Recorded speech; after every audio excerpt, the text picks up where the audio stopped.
Hey everyone, and welcome back to the English Prep Podcast. Today we are taking a deep dive into how to totally ace those sometimes kind of scary English speaking tests. Oh yeah, for sure. Those tests can be a bit nerve-wracking. Right.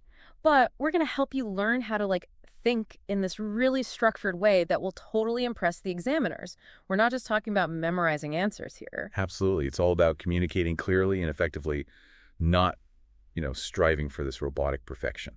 And I've heard that a touch of cultural awareness can really boost your score. It really can. That's interesting. Okay, but before we get ahead of ourselves, what are the examiners actually listening for? I know fluency and vocabulary are important. Right. Yeah. But is there anything else? Well, those are definitely key. But grammar plays a huge role too. Oh, right, of course. Yeah, using the right tenses and sentence structures can make a world of difference. Yeah, grammar is essential for clear communication. But what about pronunciation? Absolutely. Clear pronunciation ensures your message is easily understood. Makes sense. And maybe even more importantly, the examiners are checking if you're actually answering the question. Oh, okay. It's not just about showcasing fancy language. It's about demonstrating understanding and, providing a relevant response. So it's like a game we need to understand the rules to play it right. Exactly. Speaking of playing it right, how do we structure our responses for maximum impact? So think of it like a mini presentation with a clear beginning, middle, and end. We've got our introduction, our body, and our conclusion. Simple and effective. Yes. How do we create an introduction that truly captivates the listener? Imagine it's like a movie trailer. Okay. You want to grab their attention right away. Gotcha. Start by stating your main point clearly and confidently, and then give a little context. Explain why you hold that opinion or what led you to that conclusion. So no beating around the bush. Exactly. Just a clear statement of our point and a little background to pique their interest. What about the body of the response? This is where we really flesh out our ideas, right? Exactly. This is your chance to shine. You present 2 or 3 main points to support your opinion or answer the question comprehensively. Okay. And each point should be well supported with reasons and concrete examples. Examples are key. Yes. They provide evidence for our claims and make our arguments more relatable. Absolutely. But how do we ensure our ideas flow smoothly from one point to the next? Transitions are your secret weapon. Words and phrases like, firstly, moreover, in addition, and finally act as signposts, guiding the listener through your response in a logical and organized way. It's like creating a roadmap for the examiner, making our response clear and easy to follow. Exactly. Speaking of endings, how do we wrap things up with a memorable conclusion? This is your final bell. All right. You want to summarize your main points, leaving the examiner with a clear takeaway message. Okay. Your last sentence should be strong and impactful, reiterating your stance and leaving a lasting impression. So just to recap, we have a captivating intro to hook the listener, a well-structured body to present our arguments, and a concise conclusion to tie it all together. Sounds pretty straightforward? It really is. However, like any skill, it takes practice to master, and that's exactly what we'll dive into next. We'll explore some practical tips to help you refine this structure and boost your speaking confidence. So we've got the blueprint for, a really strong response. But I know from experience that actually putting it into practice can feel a little intimidating. It can. It's one thing to understand the theory, but another thing to actually perform under pressure. Yeah, definitely. Any tips for bridging that gap? Practice is key. Okay. And I'm not just talking about casual conversation. Right. Record yourself speaking as if you were taking the actual test. Yeah. It might feel a little awkward at first, but trust me, the benefits are huge. Yeah, it's like having a personal coach who points out every little stumble and hesitation.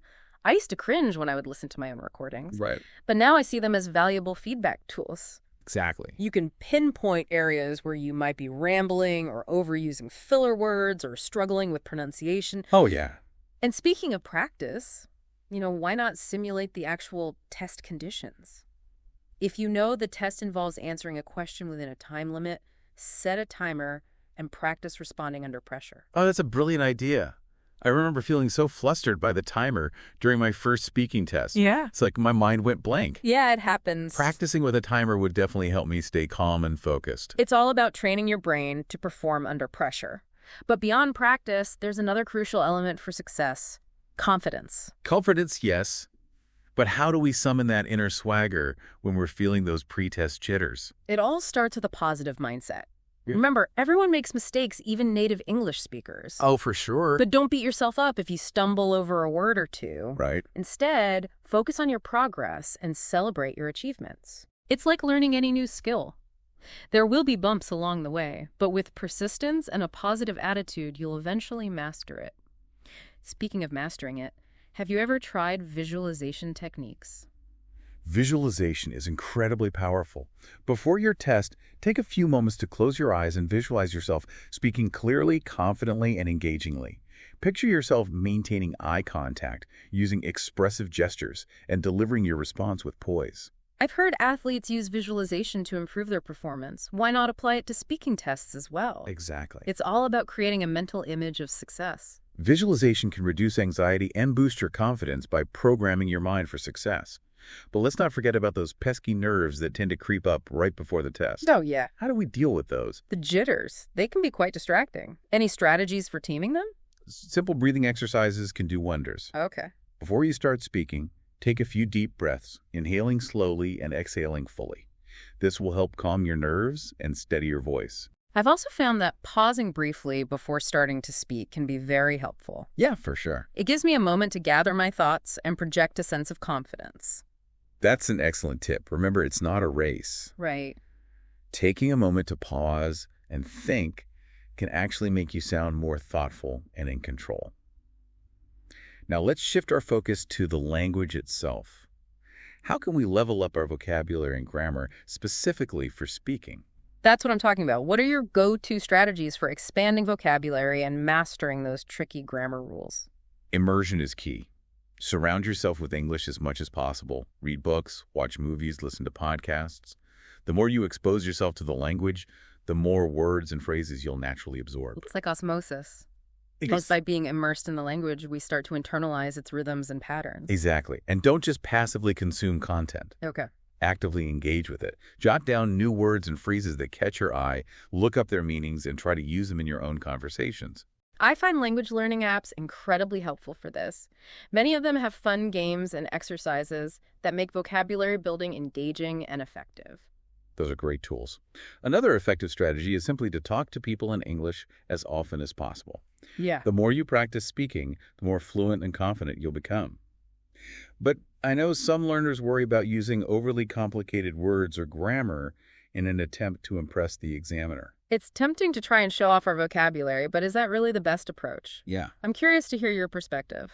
While it's great to have a rich vocabulary, clarity should always trump complexity. Oh, okay. If you're not 100% sure how to use a word correctly, it's better to stick with simpler language that you can express confidently. Right. The goal is to communicate effectively, not to sound like a walking dictionary. So simplicity and clarity over complexity and confusion. I like it. But there's one element we haven't touched on yet that I think plays a significant role in speaking tests: cultural awareness. Yes.